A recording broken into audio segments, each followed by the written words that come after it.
বিসমিল্লাহির রহমানির রহিম। মহান আল্লাহর পবিত্র বাণী দিয়ে শুরু করছি এই মহৎ আয়োজনের ছোট্ট ডকুমেন্টারিটা। এরশাদ হচ্ছে, ওয়াতাসিমু বিহাবলিল্লাহি জামিআন ওয়া লা তাফাররাকু।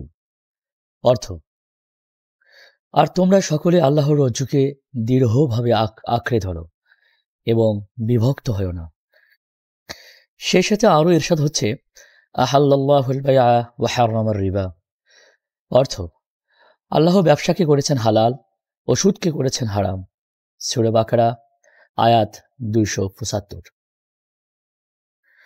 আমরা বিশ্বাস করি প্রজন্ম হতে প্রজন্মে এগিয়ে যাওয়া নিস্তরঙ্গ দরিয়ায় অন্তহীন অবিরাম ঢেউয়ের মতো এগিয়ে চলা মানব মুক্তির চরম ও চূড়ান্ত ইশতিহার হাতে প্রগতিশীল একটি ক্ষুদ্র প্রজন্ম, যারা বিবর্তিত সভ্যতার ভগ্ন সমাজের আর্থসামাজিক কাঠামো, ভেঙে যাওয়া পরিবারের আস্তরণ, প্রবীণ ও প্রাচীনের বুকে এঁকে দেওয়া সত্য ও সুন্দরের নবায়নে প্রস্ফুটিত আলোড়ন, অনাদিকাল হতে অনন্ত অসীমের পথে চলমান এক বিরামহীন কাফেলা, যাকে আমরা ভালোবেসে নাম দিয়েছি আলকেমিস্ট।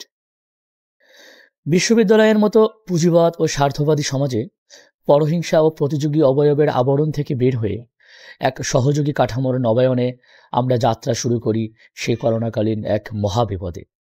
সারা পৃথিবী যখন বিধ্বস্ত, সেই ধ্বংসস্তূপে দাঁড়িয়ে আমরা স্বপ্ন বুনি এক নতুন অর্থনীতির ধারা, যে অর্থনীতিতে কেবল অর্থ নয়, অর্থের চেয়েও বেশি গুরুত্ব হয়ে ওঠে মানুষ ও মানুষের মানবিক দুঃখ।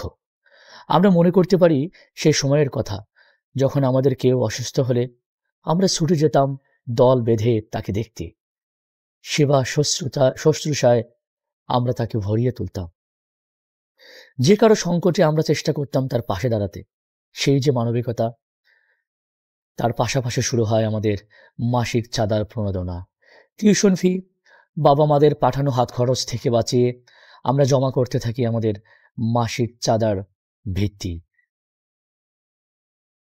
করোনার প্রথম 6 মাস এভাবে চলার পর শুরু হয় আমাদের প্রথম বিনিয়োগ ছোলা বিক্রি করা, যেখানে প্রথম ৬২ টাকা লোকসানের মধ্য দিয়ে শুরু হয় আমাদের বিনিয়োগ যাত্রা।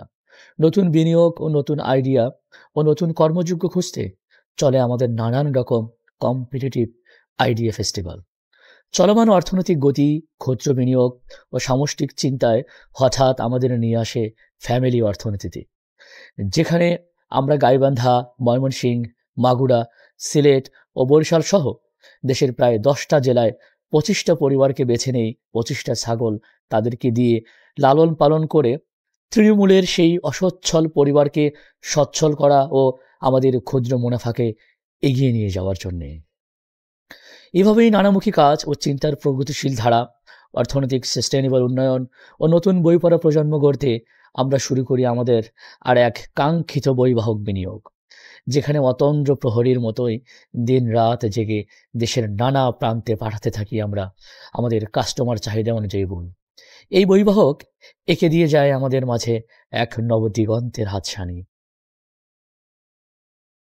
সময়ের পরিক্রমায় অতঃপর আমরা নেমে পড়ি বাঙালির হাজার বছরের একমাত্র চলমান অর্থনীতির পণ্যভূমি কৃষিতে, যেখানে কেবলই কৃষি নয়, আমরা কৃষিতে সাধক হয়ে স্বপ্ন দেখতে শুরু করি এক নতুন কৃষি বিপ্লবের। প্রকৃতির আলো আঁধারির ছোঁয়া, খেলে যাওয়া সবুজের ঢেউ, বাঙালির আলপথ আর অরণ্যের সমারোহে আমরা স্বপ্ন বুনতে থাকি এক সাস্টেইনেবল অর্থনীতির ধারা। তারই ধারাবাহিকতায় রংপুরের গাইবান্ধায় প্রায় শতাধিক জমিতে আমরা শুরু করি ঢেঁড়স প্রজেক্ট, কুমিল্লায় প্রায় 2 শতাধিক জমিতে শুরু করি আলু প্রজেক্ট। লাভ ক্ষতির হিসাব চুকিয়ে আমরা কেবলই ভাবতে থাকি এর সীমাহীন সম্ভাবনা ও সাস্টেইনেবল এক অনন্য অর্থনীতির ধারণা। এভাবেই অতি ক্ষুদ্র থেকে ক্ষুদ্রতর বিনিয়োগ, মুরগি পালন, সুপারি বিক্রি, শীতের সময় হুডি বিক্রি, ভাড়া বাসায় অ্যাকোয়ারিয়াম, মুদি দোকানের ডিলারশিপ ও ঢাকার সদরঘাট এলাকায় আমরা কাজ শুরু করি টি স্টলেও। যে চা দোকান আমরা স্বপ্ন দেখেছিলাম, তাতে কেবলই মুনাফা নয়, শ্রমিকের অর্থনৈতিক স্বাধীনতা ও মধ্যবিত্তের মুক্তির আকাঙ্ক্ষাও ছিল আষ্টে পৃষ্ঠে জড়িয়ে। এভাবেই শিখতে শিখতে আমরা নেমে পড়ি আমাদের এখন পর্যন্ত সবচেয়ে লাভজনক কর্মপরিকল্পনায়, আর সেটি হলো রিয়েল এস্টেট বাণিজ্য। আল্লাহর অশেষ মেহেরবানিতে আমরা প্রায় 4 শতাংশ জমি কিনি গাইবান্ধায়, যা আজও একটি চলমান বিনিয়োগ হয়ে আমাদের মাঝে বিরাজমান। আনন্দের খবরটি হলো, এখন পর্যন্ত আমাদের যতগুলো বিনিয়োগ লোকসান, তার সমস্তটাই আমরা আশা করছি পুষিয়ে উঠবে ইনশাআল্লাহ এই রিয়াল এস্টেট বাণিজ্যে। প্রিয় সুধী, এই ছিল আপনাদের দেওয়া আমানতের একটি কর্মযোগ্য পরিকল্পনা, যেটি আমরা আমাদের পড়াশোনা, নিজস্ব টিউশনি, ক্লাস, পরীক্ষার মাঝে করে একটু করে এগিয়ে নিয়ে যাচ্ছি আপনাদের স্বপ্নের তুলিতে আঁকা আলকেমিস্টকে। পরবর্তীতে আমাদের সকলের অন্তর্ভুক্তিমূলক অংশগ্রহণ, টিমওয়ার্ক, পারস্পরিক সহযোগিতা, সেই সাথে আমাদের নিষ্ঠা, সততা ও আমানতদারিতার ভিত্তিতে আমরা এগিয়ে যেতে চাই ইনশাআল্লাহ।